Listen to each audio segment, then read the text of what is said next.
Some mystery shows want 3 episodes before they finally give you a reason to care. These 7 don't. Each one puts the central question on the table immediately, whether it is a public murder, corrupted video evidence, a killer hiding in plain sight, or a crime that seems to have 2 completely different answers. Let's get into it.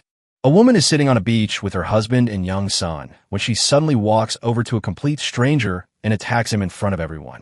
There is no mystery about who did it. Dozens of people saw her. The mystery is why. That is the first brilliant decision the sinner makes. It skips the usual hunt for a suspect and starts with a woman who seems almost as disturbed by her actions as everyone else. Jessica Biel plays Cora like someone who has been hit by a memory she cannot fully understand. She is frightened, distant, and clearly hiding something, even from herself. The episode keeps pulling at one simple question until it becomes impossible to ignore. If you like psychological mysteries where the crime is only the surface of something much darker, this is the one to start with. That is the most personal mystery here. The next one makes you question whether the evidence itself can be trusted.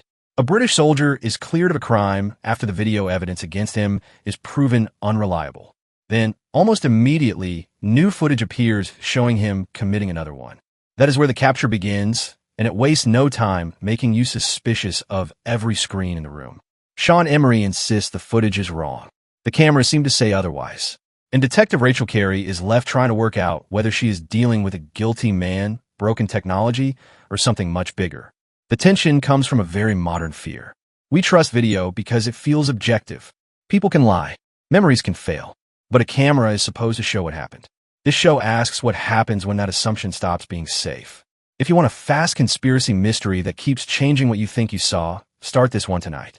And if you want more recommendations that get straight to the good stuff, subscribe to the Smart Binge. I do the digging so you can stop wasting your night scrolling. The next show takes away the identity of the killer as a mystery and somehow becomes even more unsettling. Most crime shows hide the killer from you. The Fall introduces him almost immediately. You follow Stella Gibson, a senior detective brought to Belfast to review a murder investigation. At the same time, you follow Paul Spector, a husband, father, and counselor whose private behavior tells you exactly what kind of danger he represents. So the question is not, who is doing this? It is whether Stella can recognize the pattern before he strikes again. That changes the tension completely. You can see the danger moving through ordinary homes and ordinary routines, while the police are still trying to understand what they are looking for. Jamie Dornan does not play Paul like a theatrical monster. He seems calm, helpful, and painfully normal. That is what makes him disturbing. If you like slow-burn crime stories built around dread rather than constant twists, The Fall knows how to get under your skin from episode 1.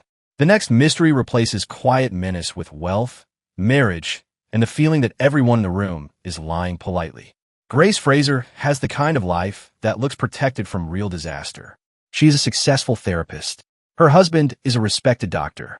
Their son attends an elite private school in New York. Then a woman connected to their social circle is murdered, and Grace discovers that the life she trusted may have been built on information she never had. The Undoing is glossy, expensive, and full of people who know how to hide discomfort behind perfect manners. That polished surface is part of the mystery. Every conversation feels slightly controlled. Every answer feels just a little too careful. Nicole Kidman plays Grace as someone who spends her career reading other people but may have completely misread the person closest to her. Hugh Grant is charming enough to make you want to believe him, which is exactly why the uncertainty works. If you want a murder mystery full of privilege, secrets, and suspiciously perfect marriages, this first episode gives you plenty to question. The next show puts it inside a small town that never lets anyone forget the past. A journalist returns to her hometown to investigate the murder of one young girl and the disappearance of another. For Camille Preaker, the assignment is not just a story. It means going back to the family, memories, and damage she has spent years trying to escape. Sharp Objects is not the fastest show on this list. It does not throw twists at you every 5 minutes. Instead, it creates the feeling that something is wrong almost everywhere you look. A conversation with Camille's mother feels like an interrogation. A quiet street feels watched. A harmless memory suddenly becomes painful. Amy Adams gives Camille this exhausted, defensive energy that tells you she is carrying far more than she is willing to say. The murder mystery pulls you in, but the real hook is understanding what happened to Camille in this town and why coming home seems to be breaking her apart. Watch this when you want something dark, patient, and atmospheric. Just don't put it on while staring at your phone. The next show is also set in a small town, but its first episode makes the loss feel brutally immediate. A young boy is found dead on a beach in a quiet coastal town where nearly everybody knows his family. That is the beginning of Broadchurch, and the first episode understands something many mysteries forget.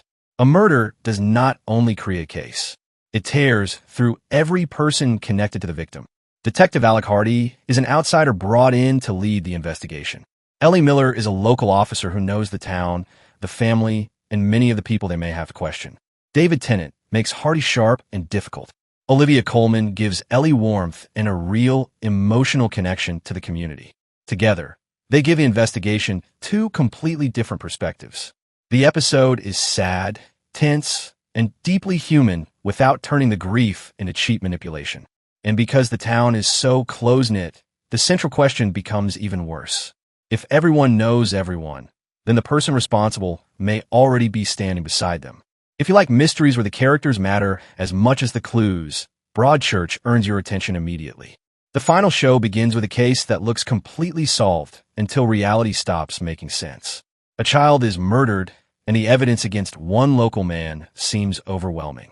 There are witnesses, fingerprints, security footage. Everything points in the same direction. Detective Ralph Anderson is so certain that he has the suspect arrested publicly in front of the entire town. Then another piece of evidence appears showing the same man in a different city at the exact time of the murder. Not a weak alibi, not somebody remembering him vaguely. Clear proof that he was somewhere else. That contradiction is what makes The Outsider so effective. The first episode gives you two versions of events that both appear impossible to dispute. Ben Mendelsohn keeps the story grounded as a detective who wants a logical answer. But the facts themselves refuse to behave logically. The show does move into supernatural territory, so know that before you start. This is not only a straightforward police mystery, but if you want a case that begins with certainty and turns into something deeply wrong, Episode 1 does exactly what it needs to do. Which one are you starting first? The Sinner, Broadchurch, or The Outsider? Drop your pick in the comments, and subscribe to the Smart Binge for more shows that are actually worth your time.